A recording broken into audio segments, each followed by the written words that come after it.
చెప్తున్నాను నేను. ఏలూరు రాజమండ్రి తర్వాత వ్యాపారానికి సంబంధించి అలాగే కళలకి, అంటే ఏలూరు అనగానే అనేక మంది సినిమా స్టార్స్ లేకపోతే సినిమా దర్శకులు నిర్మాతలు అనేక మంది గుర్తొస్తారు. ఆ రకంగా ఏలూరుకి ఒక ప్రాముఖ్యత కూడా ఉంది. ఇటు వ్యాపార రంగంతో పాటు కళారంగంలో కూడా అనేక మంది అక్కడి నుంచి బయటకు వచ్చారు. సో ప్రస్తుతం మనం ఏలూరు పార్లమెంట్ సెగ్మెంట్కి సంబంధించి అసెంబ్లీ నియోజకవర్గాల పిక్చర్ చూస్తూ ఉన్నాము.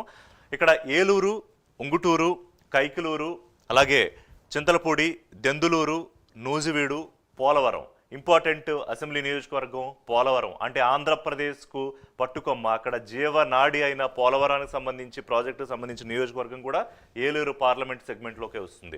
అక్కడ 16.25 లక్షల మంది ఓటర్కు వినియోగించుకోవడానికి వాళ్ళకి అవకాశం ఉంది.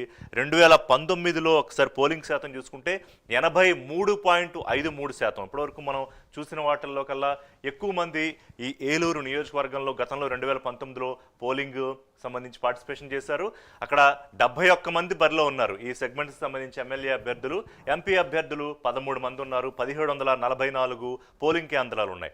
గతంలో ఏలూరుకు సంబంధించి పొలిటికల్ అండ్ పోలింగ్ పిక్చర్, రేపు పోలింగ్ ఏ విధంగా జరగబోతోంది, దాని ఏర్పాట్లు ఏంటి అనే అంశాలు మనకి అక్కడ లైవ్ నుంచి రిపోర్ట్ చేయడానికి నాతో రాంబాబు రెడీగా ఉన్నారు. రాంబాబు. థ్యాంక్ యూ ఋషి. ఏలూరు అనేది చాలా కీలకమైన పార్లమెంటు నియోజకవర్గం కూడా చూసుకోవచ్చు.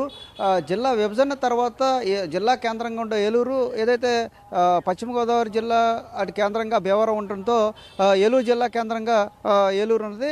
దాదాపు అత్యంత ప్రాచీన చరిత్ర కలిగిన ఏలూరు నగరం, అదే రకంగా ఏలూరు పార్లమెంటు కూడా. ఎందుకంటే సూపర్ స్టార్ కృష్ణ కూడా ఏలూరు పార్లమెంట్ నుంచి పోటీ చేసి కాంగ్రెస్ పార్టీ తరఫున ఎంపీగా గెలుపొందడం జరిగింది. కృష్ణ కూడా ఇక్కడే డిగ్రీ చదువుకున్న పరిస్థితి.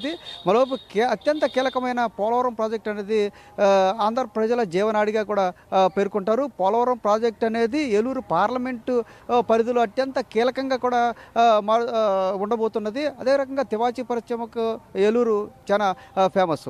ఏలూరులో చూసుకుంటే దాదాపుగా 7 అసెంబ్లీ నియోజకవర్గాలు ఉన్నాయి. 7 అసెంబ్లీ నియోజకవర్గాలు చూసుకుంటే ఏలూరు, అదే రకంగా దెందులూరు, ఉంగుటూరు, చింతలపూడి, పోలవరం, ఇలా ఈ 5 నియోజకవర్గాలు ఏలూరుతో పాటుగా ఏలూరు పార్లమెంటులో మొన్నటి వరకు కృష్ణా జిల్లాలో ఉన్న నూజివీడు, కైకలూరు కూడా ఇప్పుడు ఏలూరు జిల్లా పరిధిలో ఏలూరు పార్లమెంటులోకి ఏలూరు జిల్లా పరిధిలోకి రావడం జరిగింది. ఇవన్నీ కూడా గతంలో కైకలూరు, నూజివీడు అనేది ఏలూరు పార్లమెంటు పరిధిలో ఉన్నప్పుడు కూడా కృష్ణా జిల్లాలో ఉండేవి. ఇవి కొత్తగా ఏదైతే బైఫర్కేషన్ జరిగిన తర్వాత ఈ 2 కూడా ఏలూరు జిల్లా పరిధిలోకి రావడం జరిగింది. ఇలా చూసుకున్నట్టయితే చింతలపూడి ఒక ఎస్సీ కాన్స్టిట్యున్సీ, పోలవరం ఎస్టీ నియోజకవర్గంగా ఉన్నాయి. మిగతా అన్ని కూడా జనరల్గా ఉండటం జరుగుతుంది.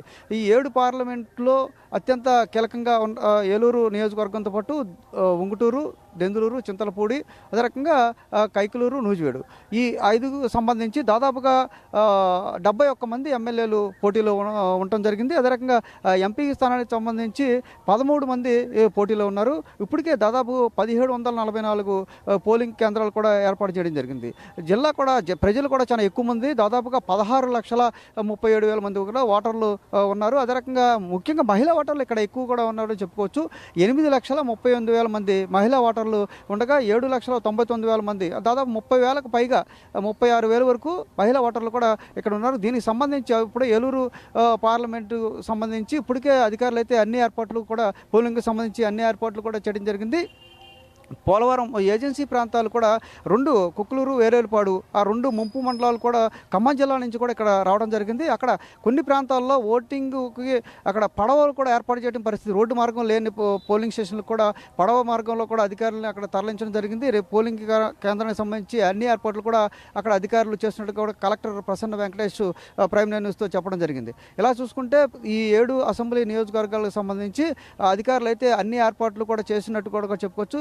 హోరాహోరీగా ఉన్నదని కూడా చెప్పుకోవచ్చు. గతంతో భిన్నంగా ఈసారి కూటమి రావటం, జనసేనని కూడా ఉభయ గోదావరి జిల్లాల్లో స్వీప్ చేస్తామని పేర్కొనటం, ఆ రకంగా కూటమి గతంలో విడివిడిగా పోటీ చేసిన తెలుగుదేశం పార్టీ, బీజేపీ, జనసేన ఈ 3 కూడా ఈసారి కూటమిగా రావడంతో కూడా జిల్లాలో ప్రభావం చూపిస్తున్న పరిస్థితి అయితే ఉంది. ముఖ్యంగా ఏలూరు పార్లమెంటు చూసుకుంటే మొదటి నుంచి కూడా కమ్మ సామాజిక వర్గానికి చెందిన వారికే ఏలూరు పార్లమెంటు, అటు తెలుగుదేశం పార్టీ కానీ ఇటు కాంగ్రెస్ పార్టీ కానీ, కావూరు సాంబశివరావు లాంటి నేతలు కాంగ్రెస్ పార్టీ నుంచి, బోళ్ళ బుల్లిరామ లాంటి నేతలు వీళ్ళు మంత్రి పదవులుగా చేసిన పరిస్థితుల్లో తెలుగుదేశం పార్టీ నుంచి, ఎటు చూసినా కమ్మ సామాజిక వర్గాన్ని నుంచే ఎంపీ అభ్యర్థిగా ఉండేవాళ్ళు. అయితే ఈసారి దానికి భిన్నంగా యాదవ సామాజిక వర్గానికి చెందిన ఇరువురు కూడా కేటాయించడం జరిగింది. తెలుగుదేశం పార్టీ నుంచి పుట్టా సుధాకర్ యాదవ్ తనయుడు పుట్టా మహేష్ కుమార్ యాదవ్ అనే ఏలూరు పార్లమెంట్ అభ్యర్థిగా మొట్టమొదటిసారిగా ఆయన ఎన్నికల్లో పాల్గొంటున్నాడు, పార్లమెంట్ ఎన్నికల్లో పాల్గొంటున్నాడు ఇప్పుడు డైరెక్ట్గా. అదే రకంగా కారుమూరి సునీల్ కుమార్ వైసీపీ అభ్యర్థి కేటాయించడం జరిగింది. Karumuri Nageswara Rao present civil supplies మంత్రిగా ఉన్నారు, వారి తనయుడు కారుమూరి సునీల్ కుమార్.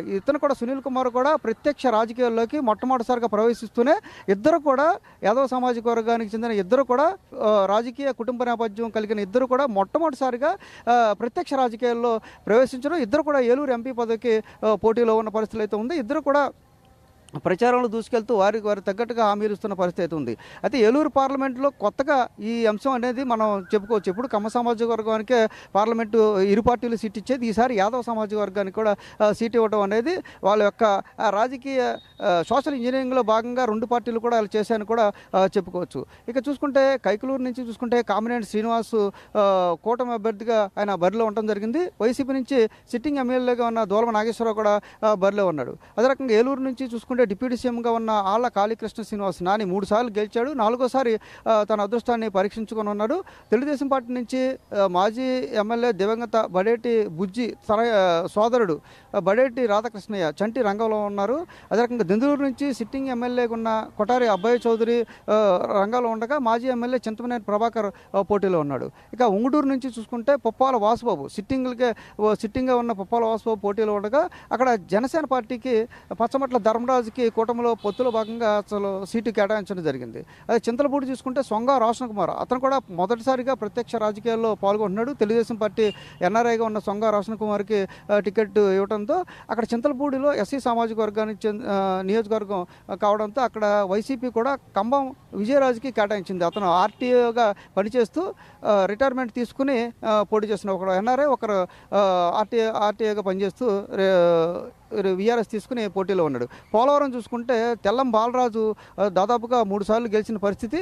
అయితే అక్కడ బాలరాజు భార్యకి తెల్ల రాజ్యలక్ష్మికి ఎస్టీ కోటాలో సీటు కేటాయించారు.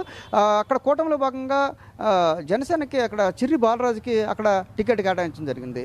ఇక నూజివేడు చూసుకుంటే కొలుసు పార్థసారథికి టీడీపీ తరఫున కేటాయిస్తే ఎవరైతే సిట్టింగ్ ఎమ్మెల్యే ఉన్నారో ప్రతాప్ అప్పారావు వైసీపీ నుంచి పోటీలో ఉన్నారు. మొత్తం చూసుకుంటే ఏలూరు పార్లమెంట్ అనేది చాలా కీలకంగా మారింది. ఈసారి మొట్టమొదటిసారిగా ఎంపీ అభ్యర్థులు మాత్రం ఇద్దరు యాదవ సామాజిక వర్గానికి చెందిన ప్రత్యక్ష రాజులకి మొట్టమొదటిసారిగా వచ్చిన ఇద్దరు కూడా పోటీలో ఉన్నారు అని చెప్పుకోవచ్చు. Right Rambabu, thank you. Eluru parliament segment కి సంబంధించి అలాగే అసెంబ్లీ నియోజకవర్గాల గురించి పోలింగ్ పిక్చర్ ఇచ్చినందుకు థ్యాంక్స్ రాంబాబు. సో ఇది ఏలూరు పిక్చర్. అయితే మళ్ళీ అమలాపురం వెళ్దాం. అంటే పచ్చని పంట పొలాలు, కోనసీమ ఆహ్లాద